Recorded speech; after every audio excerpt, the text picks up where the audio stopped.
A Black alum now speaking out about racism she faced at Liberty University. One Black woman speaking out on her experience at Liberty University as a Black woman. I want you to listen to this. I didn't sign an NDA, so I can say whatever I want to say, okay? Liberty University was a terrible place to go to for higher education. So we do our performance and then have a booth at the end of service, basically saying, hey, sign up for Liberty, come to CFAW.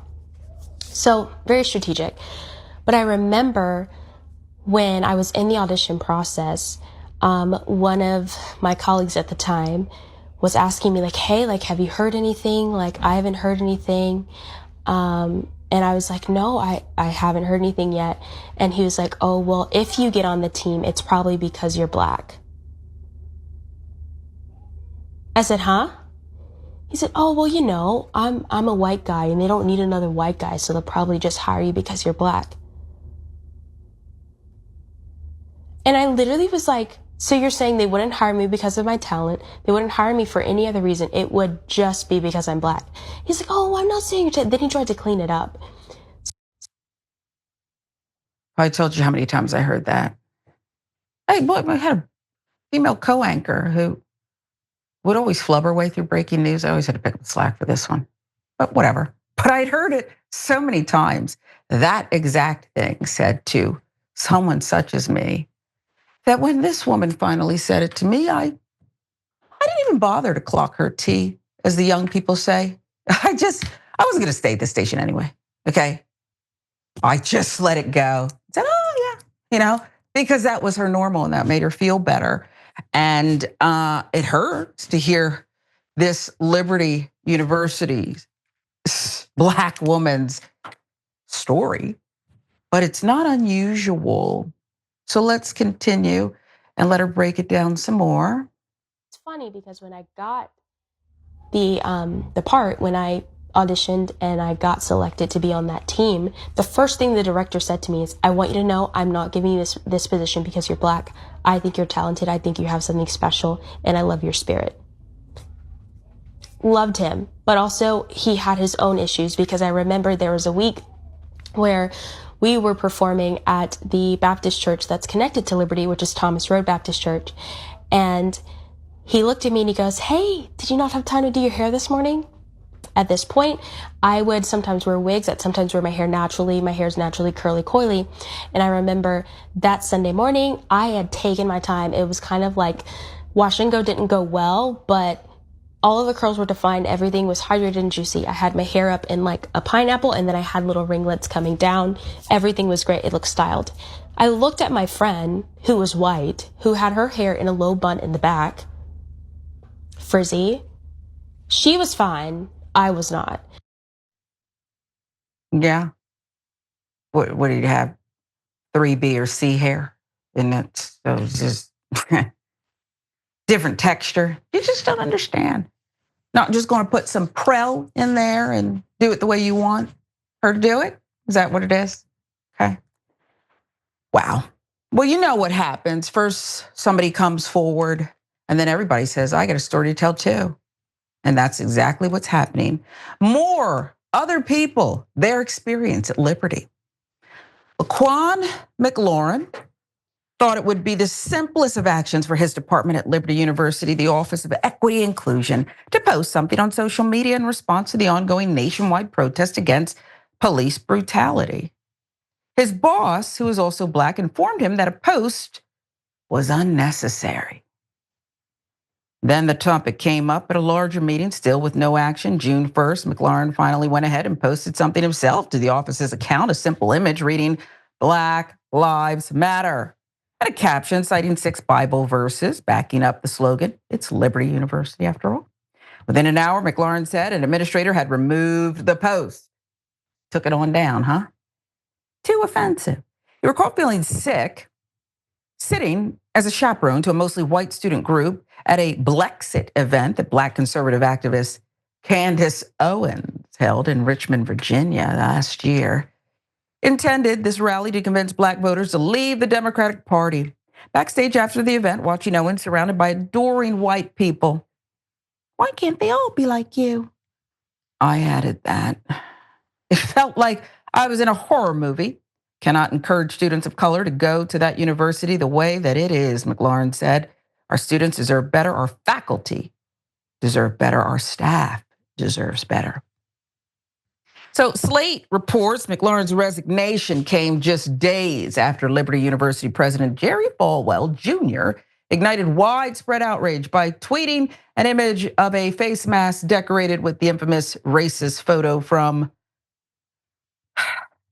the 1984 medical school yearbook of Virginia Governor Ralph Northam. Photo shows one white student in blackface, another in a KKK robe at a costume party. The yet-to-be governor initially confessed. Well, he was governor when he confessed this or that. It was very confusing, but confessed he was one of the men in the photo and later recanted. Look, did you do it or didn't you? I don't dress up much for Halloween or in general. I think I would remember that though. I would remember this. Anyway, at least 4 Black Liberty staff members have resigned since Falwell's tweet. Several high-profile Black student athletes have announced transfer plans, and current and former students, as well as employees, have become more willing to openly criticize the university's approach to race and diversity. That shift comes as institutions across the country are grappling with the stain of racism, and as internal documents show, the university's share of on-campus Black students has fallen. Kayvon Scott, who resigned as an online admissions counselor after Falwell's tweet, said that if he's serious, he needs to make a change, not just put it on social media. Well, let's see what was put on social media by Falwell. He's going to go with social media, okay? Baby steps. Here's the apology.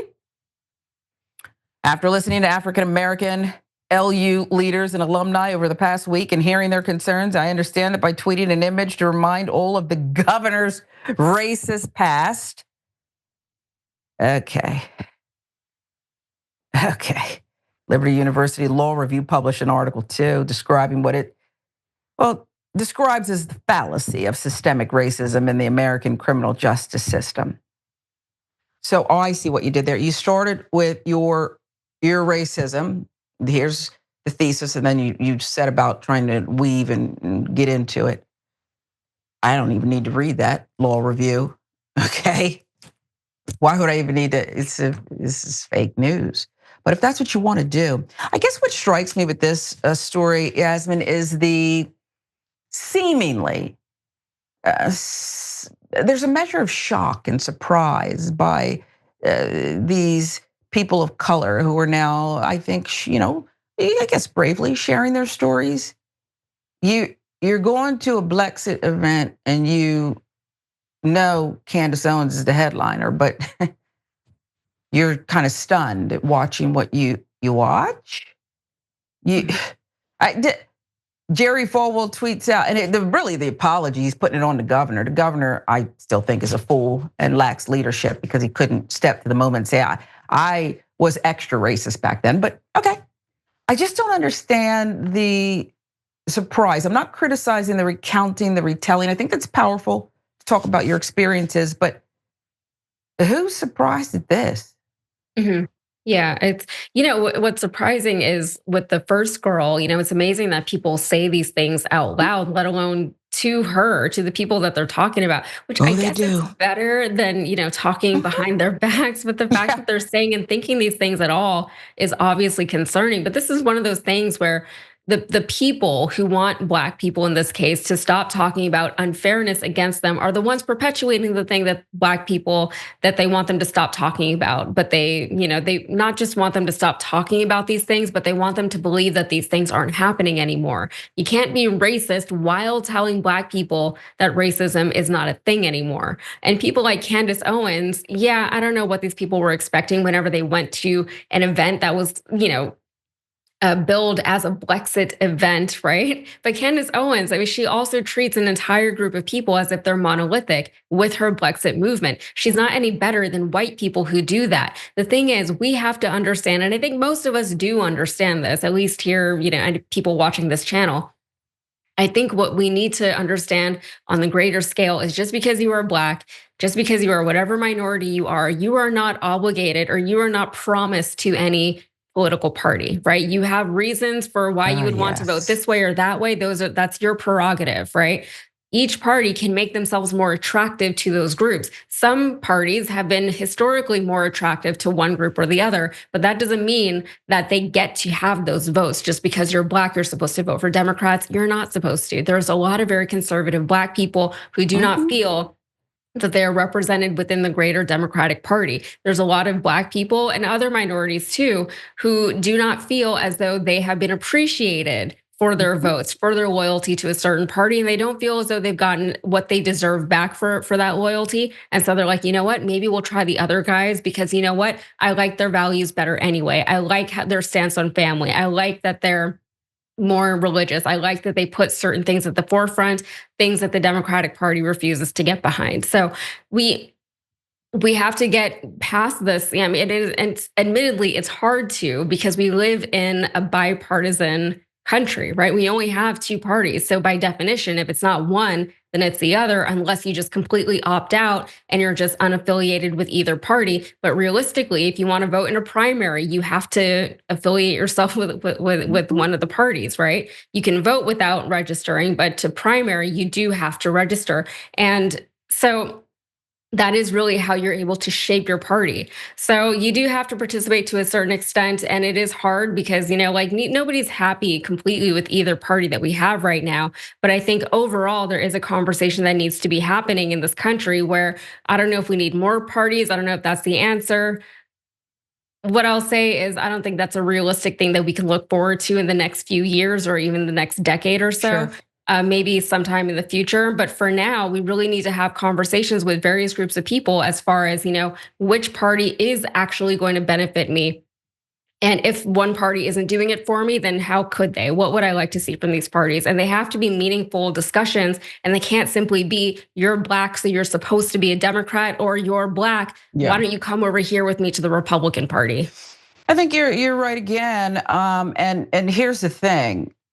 You have two parties. I'd say there probably have one and a third because there's a lot of alignment there.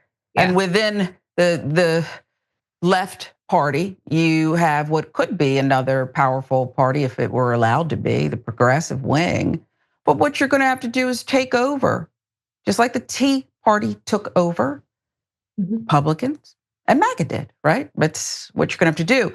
But I do think it's rich, this taking us for granted thing. I used to hate this saying, you know, why buy the cow if you can get the milk for free? It's that antiquated, misogynistic, it's just so gross. I'm not a cow, I'm a woman, and I'll do what I want with my body. But that said, I think that that's what's going to have to happen. Instead of you getting my tuition money, my vote, my dollars, you're gonna have to prove yourself more. You don't have to like me, you don't have to love me, but you're gonna respect what I have to offer. I'm not just gonna give it away because you're not appreciating it. It's that taking me for granted thing. And talking about it, it doesn't, well, I do like to talk a lot, but I would like to see some action here. The transfers, the leaving, taking the tuition, whatever it is. I want action. Yeah, and you know that's the thing with politics, right? Is we're not in any kind of romantic relationship with our party or our party leaders. They don't owe us anything. We don't owe them our loyalty just because we love them or whatever, right? This is a very transactional relationship. There's no ifs, ands, or buts about it. That is what it is by definition, right? If you want my vote, you have to give me something back in exchange for it, and vice versa. And we'll keep this relationship going as far as loyalty, if you want to call it that, but we'll keep it going for as long as it's working for both of us, right? But if it's not working, then we need to re-examine it. And you can't just punish those people for saying, I'm tired of this because this is now feeling like an abusive relationship where I'm being taken advantage of, I'm feeling underappreciated, and I'm feeling like I have nobody in my corner. So let's have those conversations instead. Of what you said, it sounds like you kind of plagiarized the speech I gave the banker when I dumped him finally. After all these years, I said, hey, listen. Amazing. Okay, but if I mess up, I will leave you. You're right. I will leave you. I believe in unconditional love, but because we've been through so much, you got to prove yourself every day. Yeah. I probably will leave you, I told him. Matter of fact, you're done, okay? But never mind that. What were we talking about? Oh, liberty and Jerry Falwell and his non-apology.